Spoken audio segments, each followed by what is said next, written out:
You're welcome back. If you're just joining us, this is Sunday Watch.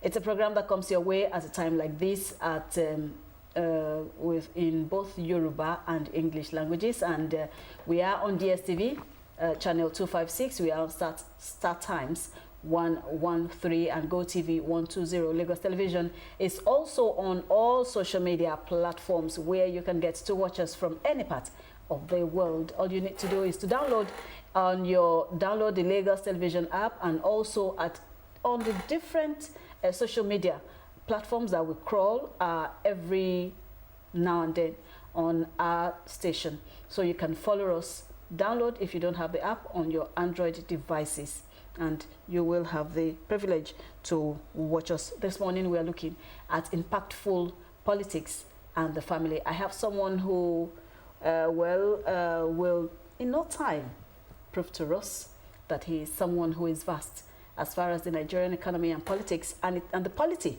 as a whole is concerned. I have the rare privilege of welcoming Mr. Amosu Oluwatomi. Good morning, ma. Good morning, ma. Good morning, sir. Yeah. Welcome to the program. It's a pleasure having you. Thanks for having me. All right, Mr.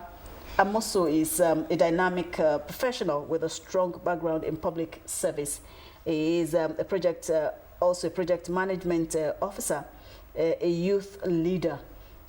He holds a BSc in computer science and a master's in project management. He has cultivated a career of over a decade in public administration, stakeholders engagement, and strategic execution. Amongst so many things, he is he has a strength in strategic approach analysis techniques, ensuring stakeholder satisfaction and sustainable business growth. Welcome, ma. You're absolutely right. Thank you very much. Let's take our minds now to the present day. All over the world, you will hear there is a common maxim that politics is a game of numbers. And time and over, I have wondered that how then has these numbers benefited from the politics that the strength, the numerical strength, bring to bear? Because without that strength, without the democratic process, without the process of people, coming out en masse to put one or two leaders in positions of authority, it won't happen in the first place. So the numerical strength is always, a tool in the hands of an average politician. So now we're looking at politics in its entirety, how it has been impactful for an average family in the country. Let's take a holistic look at what politics is all about. Okay, thank you for having me once again, and good morning to our esteemed viewers right there. So let us dive into this discussion truly, and let us look at the origin of politics. If we talk about the origin of politics back then, the ancient days, we talk about the strength, the knowledge, and the age. That is the ancient. The strength, the knowledge, and the age. Yeah. These are the key factors that our forefathers in the ancient days look into before they come together to decide, okay, who is the leader of this clan or this group of people. And when they have a clan and they come together and say, okay, this person is vast in terms of strength, in terms of knowledge, and is actually age. And these are the key things that you can use to, if you pick all those 3 points, you can still find it within the political system we play today. One, you look at the strength of the aspirants or the candidates before they move into the government. Before you look at their knowledge, that, okay, what's the qualification that we actually look into, and the age in terms of experience is what really matters in the politics we play. So you can't rule it out that when we talk about politics, you need those 3 things that really matters. So if we now want to go further into the looking at the holistic approach of politics. One, if you're talking about strength, what is the my acceptance to the masses? How do they have belief in the individual that wants to lead? You know, you can't just come, like you said, politics is a game of numbers. And if you don't have that crowd, if you don't have that numbers, how do you want to secure the votes? So, you know, it goes a long way. And before you dive into politics, that's what, these are the prerequisites that you need before you dive into politics. Okay. So the prerequisites, and it has to be followed.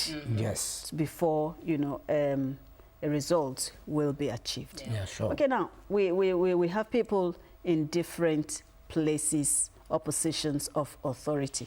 They have been, you know, elected at one time or the other, and they are to steer the affairs of the system for a period of time. Looking at the present situation in the country, we have politicians who, you know, they will come to us before election, we'll elect them, and now they are in their different offices. How will you describe some of the, you know, policies that have, you know, emanated over the, at least in the last few months, and how beneficial they have been to an average Nigerian? Okay, thank you. You know, to me, I have been saying this over time, that majority of our representatives are not prepared for the seats. They're not prepared. How do you mean? It took them months to canvass. They are not prepared. I can say that to you. I can confirm that to you. How do you mean? What they prepared for is just for them to be relevant, just for them to be in the position of authority, not to serve the people. You know, when I said they did not come prepared, that okay, I have intention of serving the community is another thing. I have intention of being known. I have the intention of being in that position. Is quite different ball game. When I mean that you came prepared, you will have done your risk analysis. Okay. Okay, what are the needs of the people? Where are the gaps? Have you identified the gaps between the people, I'm talking about masses, and the governance? And what is the difference between us, the policymaker, and the executive government? These are the things that they're supposed to have done a lot of research about it. And when they get to the office, we expect them to hit the ground and running. But majority of them just thought it was yeah, you find some elected officers that are just there moving with entourage, attached to security and moving around. Okay. So they are only there for the parade of office, not to serve the people of the community and the interests of Nigerians at large. Okay, but either we like it or not, they are our representatives. And we have, you know, seen, yes, either it doesn't really, they are our representatives at different, you know, echelon in their offices. Now, we have a country where a lot of people, up till now, will still grapple with so many things, especially survival. We have leaders. They have come up with different policies. They have come up with different programs. Let's look at the different sectors of the system. How has the people benefited? Take, for instance, education. The health sector is there. How has the people benefited from all these systems through these, through policies? Have they really been impactful in affecting lives at the grassroots, especially at the family level? First and foremost, I would like to say that the administration of President Bola Ahmed Tinubu have taken an holistic approach in when we talk about grassroots governance. You know, I give it to President Bola Ahmed Tinubu for the local government autonomy. This is a first approach to a better Nigeria. One, you know, politics is local. And governance is also local. You know, the local governments have some roles to play. And their roles are basically healthcare, education, societal welfare, security. And if we look at, let me pick from the security that I talked about. If you have Peace and Security Council meeting, Okay. hold at the national, the state and the local level. You know, before problem gets to this stage of Boko Haram's, the kidnapping and the likes, it happens in a particular local government. The neighborhood. That's where it starts. It starts in let me say, the fourth tier of government, which is the CDA. They also need to empower the CDA as well, because whether I would like it or not, they are the fourth tier of governments we have in Nigeria. So you would, you know, stylishly bring governance further closer to the people. Yeah. So if we take it down there, definitely we're able to curb some things before it gets bigger. You know, if we now look at the security, I'm talking about security, training of the local people, the local security within your community, let the people be conscious of security. If I see something, I say something about it. Not that I see something, I keep quiet about it. That definitely will definitely come back to us. If I believe that I've secured my own apartment, I've put security measures in my own house, before you know it, they will grow the strength of actually breaking through my security protocols. That should be a food for thought for everyone. So it is just that as a governance, the CDA chairman should be able to communicate with the landlord association president, and the landlord association should, the CDA chairman should be able to communicate to the agri department or the local government authority, so that if we are actually moving closer and working closely, with each other, we'll be able to bring governance closer to people. I'm talking about security now, and we'll talk about empowerment. We'll talk about empowerment. There should be a kind of child benefit support to the low-income people. Some local governments in Lagos State have actually emulating that, doing empowerment, giving stipends to some individual. I could remember before the Onjeko program, we have some initiative. We have some local governments. I don't want to. I don't know if I'm permitted to do. You are permitted. Sorry. Okay, if I'm permitted, I can say that the likes of Honorable Johnson Babatunde, of the LCD chairman Orilagige, have been doing that. You know, at times I study this man in question and see how he does things. It's not a case study here. I know, but just that I've actually but it's permitted because his work is speaking for him, so you can go ahead. For him to have been doing that and is impacting the lives of the residents of the community, and I thought about if all local governments are actually doing this, we'll have a better Nigeria. You'll have a better Nigeria. Yes, you know. So it's a point of reference according to your analysis. And, you know, talking about healthcare sector, when you see a local government chairman that built a primary health center that befits a private hospital, health facility. You know, I said that, okay, this is governance. Okay, so in essence, that community have impactful policies for its residents. Yes. You know, when you make available of security, health, water, education, when you talk about ethical leadership selection as well, that is, you check people we are bringing on board with integrity, that they have a good manifesto, and the moment they get to the office, we'll now do an MIE of the individuals in office.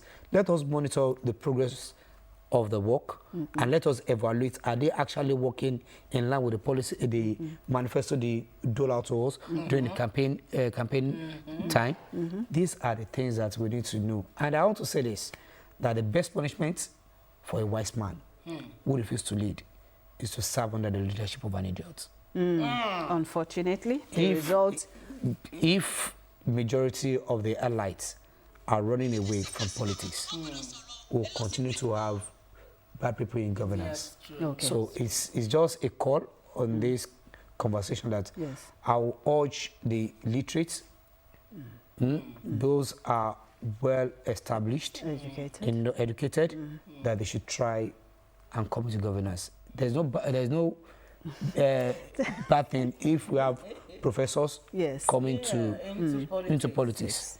There's no, it doesn't restrict them not to come into governance. But the moment they leave it to those that are on the street that don't have anything to offer, and they see governance as a means of the livelihood for them to just get money. That's where we'll get it wrong. Okay, I want to take it up from where you just stopped. Let's look into now, from what you just said, into transparency and accountability. How can also that impact governance in ensuring that, you know, it translates into better living standards for the people? You know what, when because if the people are not, if the leadership are not accountable to the people, and the people are also not asking questions, don't you think we will be in a kind of you know, a messy political situation? The civil society are the, you know, our country gave room for civil society to question, and we have freedom of information. And if we're talking about advocacy, we have actually asked the civil society to keep advocating and to orientate people that, okay, you have every right to ask your chairman questions. How public office holders, how do you spend our money this month? The budget is not a secret document. It's a public document. Public. So you should make it available. Okay, we intend to expend this in the first quarter of 2025, and so far so good. We have actually done this project, and the project is at so percentage, and in a few months' time we'll get to this next stage, and we'll be wrapping up. We'll be closing out on this project. If they keep accurate record and make it public to the masses, they will know that they are working. Not that, not that we are working. It's when people just come and come to the public space, that is the chairman, that is the House of Rep, that is the governor, accolades, receive the accolades and go, and you talk, and you know what they will tell you? Noted. Okay. All right. On that note, I will take a short break. When we come back, Sunday Watch will continue.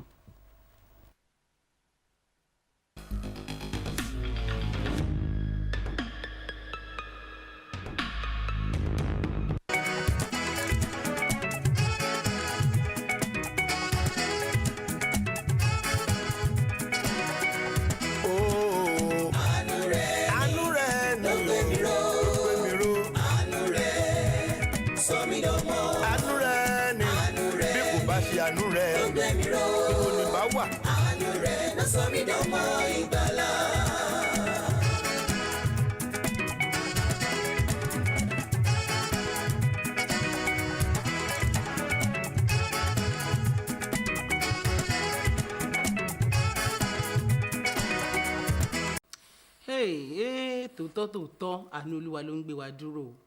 Àbẹ́ẹ̀rí ìgbà tá a ṣíde ètò mo sọ. Ẹ túbọ̀ tí akọrin wa tún sọ. Ìgbà tí àwọn bàbá wa táwọn náà jẹ́ amójú ẹ̀rọ, tí wọ́n jẹ́ ọ̀mọ̀ràn, tí wọ́n jẹ́ olóṣèlú tó pàtáyà, nígbà táwọn náà wá bá wa sọ̀rọ̀, wọ́n pàpà tún dáadáa padà sórí àánú ni. Ìyẹn ni wípé àánú ṣe pàtàkì nígbésí ayé ọmọ ẹ̀dá. Ọlọ́run ẹlẹ́dàá wá ṣàánú wa ká máa rí àánú rẹ̀ gbà, àánú kó má ṣe kúrò lórílẹ̀-èdè Nàìjíríà. Torí àánú Olúwa náà ló gbé wa dé ibi tá a dé dúró yìí. Bẹ́ẹ̀ ni ó ṣe gan ni Anita Buhari tèmi mọ̀ pé ní first lady. Wọ́n ti bá àwọn bàbá wa, wọ́n ti bá wọn sọ̀rọ̀, bàbá wa Amosu Kazeem, Oluwatomi, Amosu, àbẹ́rẹ́ tí mo ti pè ní Amosu yẹn ti wà lórí mi torí tí wọ́n ti sọ nípa ọ̀rọ̀ àánú. Bẹ́ẹ̀ ni bàbá wa Amosu Kazeem, Oluwatomi, wọ́n ti bá wa sọ̀rọ̀ ní èdè Gẹ̀ẹ́sì nípa ọ̀rọ̀ olóṣèlú. Ṣùgbọ́n tẹ́mi bá ní kẹ́mi bẹ̀rẹ̀ tèmi báyìí máa kọ́kọ́ gbé pé lórílẹ̀‐èdè Nàìjíríà báyìí ṣé olóṣèlú là ń ná tó pọ̀ jù àwọn ló jẹ, torí ẹ kọ́kọ́ bá mi sọ tán pè ní òṣèlú àti ọ̀jẹ̀lú méjèèjì ni Yorùbá ní o. Ọ̀jẹ̀lú dúró bákan, òṣèlú dúró bákan. Èwo la wá kúkú yàn láàyò lórílẹ̀‐èdè Nàìjíríà, àti pé èwo gangan òun là ń lò lọ́wọ́lọ́wọ́ báyìí jù ní Nàìjíríà. Ẹ ṣe atọ́kùn, mo dúpẹ́ lọ́wọ́ yín.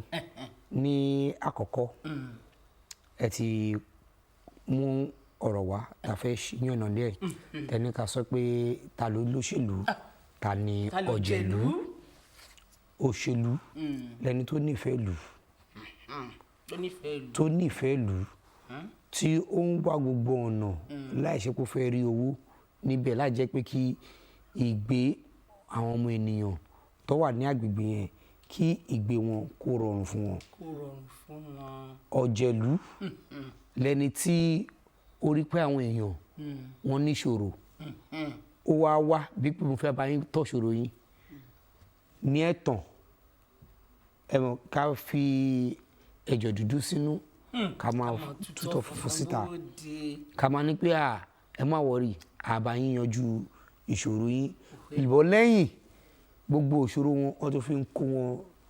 wọ́n tún fi kún ni wọ́n fi kún wọ́n wá fi búrẹ́dì kó wọn ní ìlọbẹ̀ jẹ gbogbo nǹkan tó yẹ kó ṣe sílùú wọn kó lọlé wọn kó fún àwọn ẹbí wọn. ní àwọn ọ̀jẹ̀lú. bẹ́ẹ̀ ni àwọn ọ̀jẹ̀lú.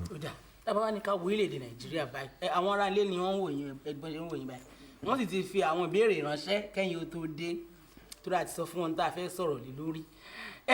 lórílẹ̀-èdè nàìjíríà báyìí pàápàá jùlọ nípínlẹ̀ èkó káfíńtì ibẹ̀ la wà lálẹ́ rí dáadáa. bẹ́ẹ̀ni. nínú méjèèjì èwo gangan la wá yàn láàyò nínú méjèèjì báyìí táwa olóṣèlú ìpínlẹ̀ èkó la yàn láàyò èwo là ń lò lọ lọ́wọ́ ẹ ti sọ méjèèjì o. bẹ́ẹ̀ni. ẹ wojú àwọn ará yìí. àwo ní a máa kọ́ pé àtòrí láti máa mú ẹ̀bẹ̀ ni aṣíwájú tó bá jẹ́ aṣíwájú ká kọ́ mu ní ọ̀rọ̀ ìpínlẹ̀ Èkó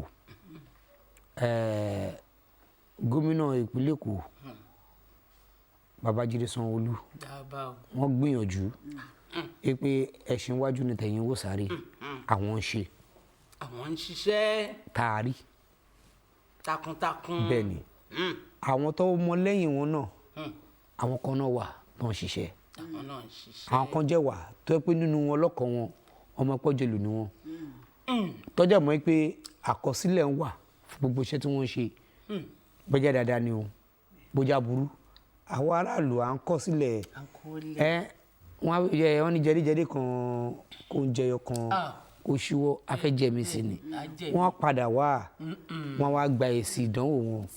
lọ́wọ́lọ́wọ́ báyìí bàbá wa ń ṣe. bẹ́ẹ̀ ni àwọn òjèlú wà nù wọn àwọn òṣèlú àwọn wà nù bàbá wa ń kọ sílẹ̀ fún wọn. nígbà tí Jésù Kristi gan wà láyé àti ànábì wa Muhammad sallallahu alayhi wa sallam táwọn náà wà láyé tí wọ́n já ṣáájú ẹ̀sìn ṣé àmọ́ wípé nínú gbogbo àwọn tí wọ́n kójọ tí wọ́n kọ́ lẹ́kọ̀ọ́ ẹ̀kọ́ mímọ́ là ń ṣe láwùjọ ṣé àmọ́ wípé ìyàlẹ́nu ló tún lè jẹ́ wípé nǹkan jọ ń wọlé wọ̀de àtúnpàpà tún lè rí àwọn tó tún ní kọ́ńkọ́ nínú wọn ìyẹn ni pé kò síbi tí kìíní yìí ó sì àbí.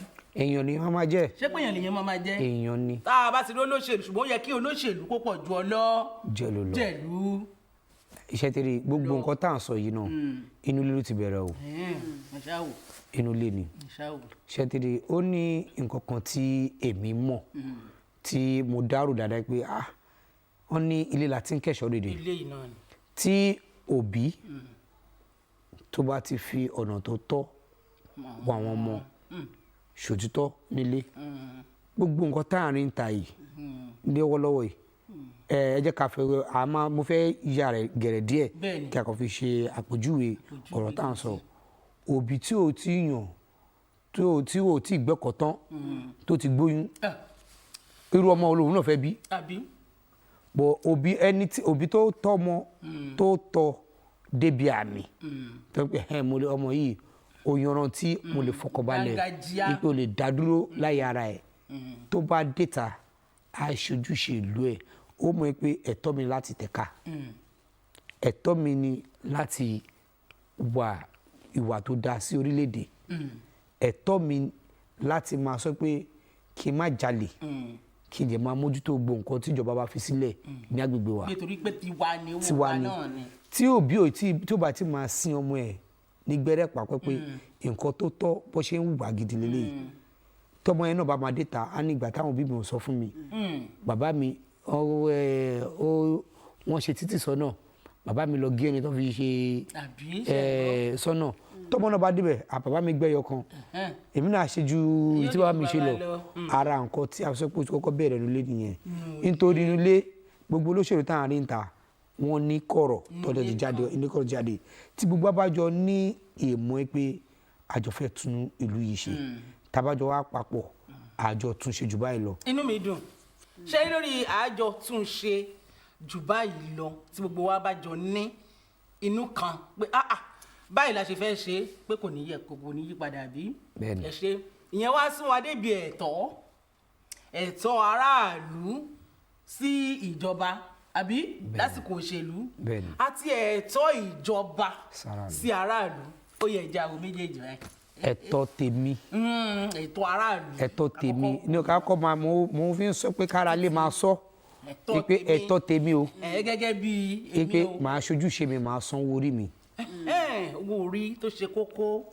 ẹ̀tọ́ tèmi sí ìjọba ní pé gbogbo ìlànà tí ìjọba bá fi sílẹ̀ màá tẹ̀lé. ó di kejì o.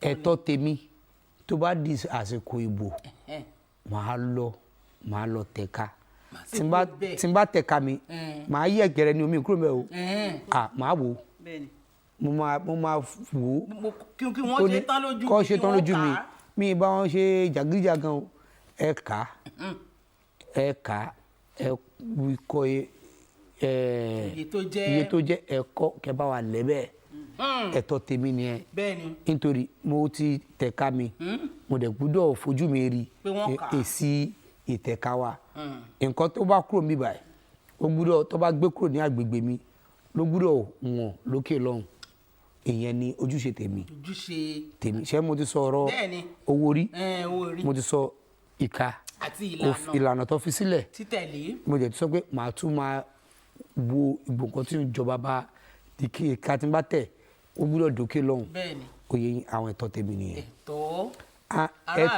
ẹ̀tọ́ aráàlú síjọba nìyẹn ìjọba ìwọ tá a fi ìka wa gbé wọlé ẹ̀tọ́ tiẹ̀ òun ni pé ètò ìdáàbòbò wa ẹ̀kọ́ fún àwọn ọmọ ìlú ẹ jẹ́ kó wà ètò ìlera ẹ bá a ṣètò ìlera ètò àwọn òfin tẹ́ fi sílẹ̀ bí ó ṣe máa múlẹ̀ táwọn èèyàn máa tẹ̀lé ìjọba èwo ètò ìṣúná yín tí ẹ fi tukọ̀ wa ní ibi àgbègbè wa ẹ jẹ́ kó wọ̀n gedegbe sí àwọn aráàlú. wa kó yé wa. tí ẹ bá ti ṣàwọn nǹkan yẹn àwọn tẹ̀tù wá gbéṣẹ́ fún náà bó jẹ́ àwọn ọ̀rẹ́ yín ni bó jẹ́ ojúlówó agbaṣẹ́ṣe tó fẹ́ ṣiṣẹ́ yẹn náà ẹ bá wa yan àwọn èèyàn tó jẹ́ pé àdúgbègbè tẹ̀tí fẹ́ ṣiṣẹ́ yẹn ẹ jẹ́ kí àwọn aráàlú bẹ̀ kí wọ́n rí bẹ́ẹ̀ pé nǹkan wa ni kọ́ dúró tì èsì tó bá fún yín ìgbà wọn nìyẹn ń ṣe ẹ wò pé ṣé àwọn nìyẹn ń ṣiṣẹ́ yẹn báwọn aráàlú ṣe sọ pé wọn ò ṣiṣẹ́ wọn tó kájọ wájọ fojú wò bẹ́ẹ̀ náà ni àjọṣe tẹ́ ẹ bá tún wá ṣe tán tẹ́ fẹ́ fa èrò nǹkan tẹ́ ṣe sí ìlú ẹ pé àwọn tó jẹ́ adarí ìlú yẹn náà kẹ́pẹ́ pé nǹkan yìí àyàndẹ fún yín tí nǹkan bá ṣẹlẹ̀ ẹ pè wá kò ṣe kókó tó wá pè yín kẹ́ni mórí àìṣebi tá a ṣe dé iṣẹ́ yìí ló ṣe èyí tó kù ó pọ̀ nínú èsì tí àwọn ará ìjọba mi máa ń ṣe mọ̀bọ̀ tó bá yẹ pé pàṣẹjọ́ ń ṣe síra wọn lélẹ̀ orílẹ̀-èdè wa dájú Amẹ́ríkà lọ. ìyẹn ni pé ká fọwọ́ gbẹ ọwọ́ báyìí. bẹ́ẹ̀ni. òun náà ni ọwọ́ wa fi mọ́. bẹ́ẹ̀ni. ní orílẹ̀-èdè Nàìjíríà ìyẹn ní ìhà ti òṣèlú ẹ wá sọ kínní kan pé ìdáàbòbò aráàlú. bẹ́ẹ̀ni. ó pọn dandan fún ìjọba ó dà ìdáàbòbò àwọn ohun tí ìjọba gan ń pèsè fún wa àwọn amáyédẹrùn tiwa ǹjẹ́ ṣé kò ṣe kókó fáwọn aráàlú. ó ṣe kókó ẹ jẹ́ àmọ́. òun náà mo sọ fún yín pé tíjọba bá ti ṣe nǹkan sílùú wọ́n á gbélé àwọn adarí ìlú yẹn lọ́wọ́ ó dọwọ́ yín o tí ìjọba míì máa ṣe pé wọ́n ò ní àjọṣepọ̀ pẹ̀lú àgbègbè tó ti lọ ṣiṣẹ́ wọ́n á sọ pé a ti ṣe fún yín náà ní tó bá jẹ́ wọ̀nyí kẹ́ mójútó yín òun sọ̀rọ̀ o ẹ̀ẹ́dọ́pọ̀ wọn mi mọ̀ bí amúnáfà náà ti sọ èyìnbó díẹ̀ on ní stakeholders engagement tó bá ń pè nǹkan ní stakeholder kò kí n ṣe ìjọba nìkan stakeholder gbogbo wa pátá tọ́rọ̀ kan ní stakeholder nǹkan bàjẹ́ ọ̀nà bàjẹ́ wọ ọkọ̀ bọ́nà ògì ọ̀nà sí méjì mo wá bẹ́ẹ̀ pé nǹkan tó ṣe yẹn ò dáa kí ló kàn ṣé wọ́n ní chairman ní ṣẹ́mẹ́ pé wọ́n ti fi ọ̀rọ̀ láti fi gbé ẹ wálé pé kí ni tiẹ̀ èwo ló kàn ẹ ò dẹ̀ filẹ̀ ò dẹ̀ yẹ kẹ́ni tó jẹ́jọba kó wá wò irọ́ o gbogbo wa níjọba. gbogbo wa ní pàápàá jùlọ lórí ibi tẹ̀ tí ẹ̀ bá dé yẹn àwa tí à ń dá iná oúnjẹ lójú pópó ṣe mọ̀ pé bí abíyá ṣọ́ọ̀bù wá símọ́ pópó náà ẹ̀ sì rẹ̀ lómi tí ó gbé omi gbóná báyìí àbí nǹkan ìdọ̀tí gbóná yóò sì dà sí títí ìbùà wọ́n ti gbàgbé wípé nǹkan gbóná ò yẹ ní orí tààrà tó jẹ́ ipò jẹ́ wà lórí títí ìjọba ẹ bá sì sọ̀rọ̀ ọmọ gbọ́ tí ẹ pọ̀ ẹ̀yìn ìjọba ní kí lè dé ṣe irú èsì bẹ́ẹ̀ kí ni ká fi fúnru ẹni bẹ́ẹ̀. Ó mú mi rántí ó yẹ kó náà jẹ́ nú ẹ̀. Ó mú mi rántí ìṣẹ̀lẹ̀ kan tẹ̀sán yìí ará àdúgbò kan wọ́n ṣe títì fún wọn kọ́ wá máa da omi kọ́ ṣe kòtò dámínù láti lé wọn sínú gọ́tà tíjọba bá wọn ṣe wọ́n wá bọ́ sí ojú títì wọ́n máa domi títì bẹ̀rẹ̀ sí máa jẹ oúnjẹ nǹkan tẹ́ ń ṣe yòó kí ló kàn ẹ́ ká tó wé ká tó fọ̀ wọ́n ti lọ kóra wọn méjì mẹ́ta ẹni ó ń yà wá ó ń ṣe gbá ó ń ṣàwò ṣé nǹkan tẹ́ ń ṣe yìí ṣé ó bójú mi owó kékeré lẹ́rù bá pé wọ́n fi ṣe ọ̀nà yìí ni owó orí wa owó orí yín owó nìkan ló fi ṣe nǹkan tẹ́yìn bá bìkítà lórí owó ti owó orí èmi bìkítà lórí owó orí tèmi o òun mo ṣe sọ ọ̀rọ̀ yìí àdẹ̀fàlà fàbọ̀ pẹ́pẹ́ sí àdúró tí wọn tó fi lọ ra sìmẹ́ǹtì ibi tó jẹ tó fi tún ṣe. tó bá yẹ pé èèyàn náà dúró ṣọ́múṣọ́mú ni wọ́n á fi ẹnu àtẹ́ fi búyàn téèyàn nílò ṣe nínú èèyàn mélòó nu wa ló lè dúró bẹ́ẹ̀ níbi tá a ti dúró ẹ náà ara ọ̀nà wí kí ló kàn kí ló ń bá ká nítorí pé èèyàn bá dúró sórí òtítọ́ wọ́n ní òtítọ́ ló máa lékè ọ̀rọ̀ so tí a bá ń dúró sórí òtítọ́ tí gbogbo àjẹun pé nǹkan ìmí ní kò ń ṣe dandan kí n jẹ́ olórí ìlú òdìgbà ń bá jẹ́ ṣé àmà ní alága àti kánsílọ̀ nínú àwọn ìwé ta kà sẹ́yìn tó máa ń sọ wá ní ààrẹ orílẹ̀-èdè South Africa ó sọ̀rọ̀ kan ó ní ìlànà tó dájú láti darí òní kéèyàn wà lẹ́yìn kó máa darí má jẹ́ kó rí ẹ nítorí tó bá ṣe gbogbo nǹkan tó ti ṣe wájú yẹn wàá rí tó kú lẹ́yìn wàá tún ṣe túbọ̀ náà máa ṣe gbogbo èrò ló ń sáré pé àfẹ́ wà wájú kárí mi àsáré kárí mi eré kárí mi ò sì dáa fún kíni òṣèlú àwọn òjèlú náà ẹ rí i pé àwọn òjèlú náà mọ ẹ wá garùn báyìí sí mi àbí. ìlú tá a jẹ ń sọ yìí ó kọ́ máa ń ṣe mí lánàá ni pé àwọn èèyàn wa bóyá ká máa ronú jinlẹ̀ gbogbo nǹkan tó ń bàjẹ́ yìí àwọn adarí wa ibi tó lọ kọ́lé sí wọ́n létò ń bẹ òótọ́ tẹ́lẹ̀ o ní pariwo ń bẹ bọ́nà bàjẹ́ wọ́n á dáwó wọ́n á tún ṣe kó tó péjọba ẹnu wọn kò ń bẹ bá wà táwọn sálẹ̀ yìí náà ni tàbá tó wá bá pé má jẹ́ kí ó bàjẹ́ ju báyìí lọ kí ló kún ẹ̀ àmọ́ á débẹ̀ òórùn á wá àìsàn á wọlé ẹ̀fọn á máa jẹ wá malaria bá wọlé dé àtún wá lọ sí ọsibítù náà a fẹ́ lọ gba oògùn ó wọ́n ẹni tó darí wa náà kò bìkítà lórí ètò ìlera wa wípé ọ̀pọ̀lọpọ̀ ètò díẹ̀díẹ̀ tí ó bá tún mú wá pé ìlera Èkó ìyẹn la tún fi ń gbéra báyìí pẹ̀lọ́pẹ́ gómìnà wa ká tún wá máa wí pé àwọn ọ̀pọ̀lọpọ̀ nǹkan tó ṣẹlẹ̀ ń lu yìí àwa táwọn sálẹ̀ láwọn àwọn ẹni lówó àwa iná ni nítorí pé àbìkítà lè tẹ́bá tó fẹ́ tó fẹ́ sí gbẹ́kọ̀lẹ̀ papọ̀ tó fẹ́ lajú wọn sọ́nà wọn ní àwọ̀ gọ̀ngàn láfọ́jú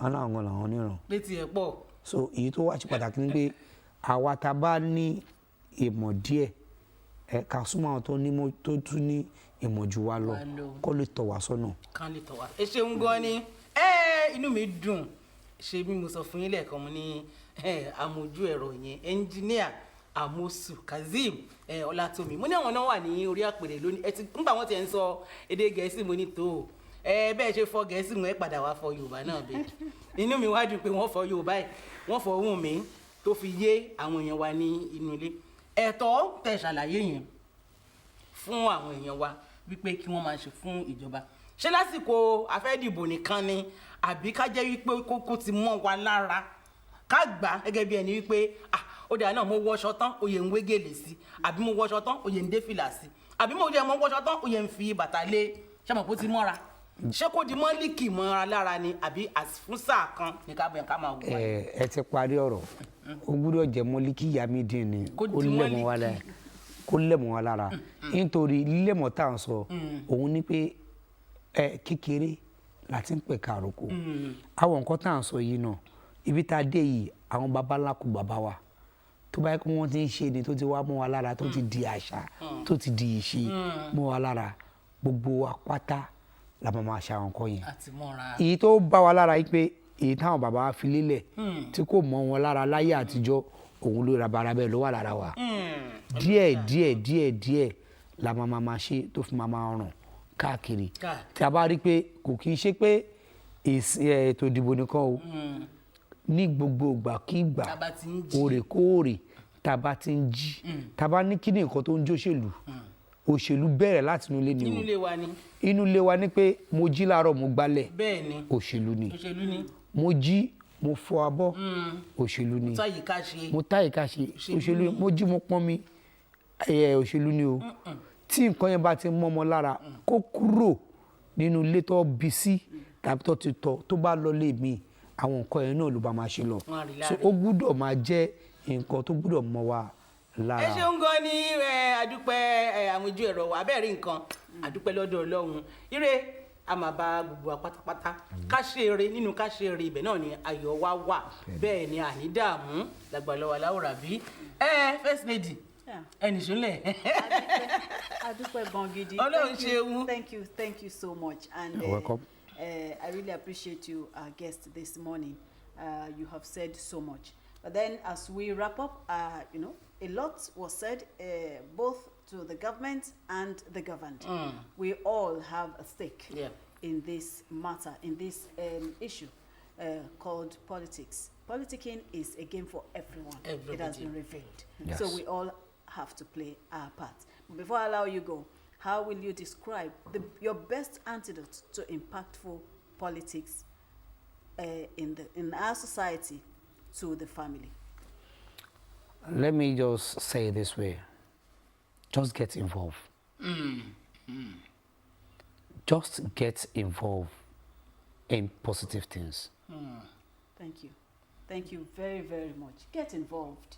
Don't, we should not sit back, be an armchair critic like one of my principals would always say. Is that people will sit back and criticize, yet they'll fail to get themselves involved in the politics that is going on around them. So all we need to do is to get ourselves, entrenched in the system. Where you need to speak, where you see something, please do say it so that an action, yes, it will be taken accordingly. All right, let's remember that as the government is thriving to do everything humanly possible to make our living better, we should also pay it back in a good coin. Yeah, paying it back in a good coin is ensuring that infrastructure in our domain is, protected. It is really, really important. Okay, we'll see same time next week. By God's grace, Anisa Buhari is my name. It's bye for now. Adúpẹ́ lọ́dọ̀ Ọlọ́run ní àárọ̀ yìí torí pé ó ti bá wa ṣe. Àbí Ọlọ́run náà ló ń bá wa ṣe, ó fi àánú ẹ̀ bá wa ṣe lénìí. Ẹ ti gbọ́n tí wọ́n sọ, mo jí láàárọ̀ mo tún àyíká mi ṣe. Wọ́n ní òṣèlú ni. Gbogbo ohun tíjọba sì ṣe kí ni tí wọ́n fún wa. Fún èmi àti ẹ̀yin ni. Ẹ jẹ́ á ṣe eré o, ẹ jẹ́ á rò rè o. Ẹ jẹ́ á ṣe kí ni ká gbégbé ayé àlàáfíà. Ire.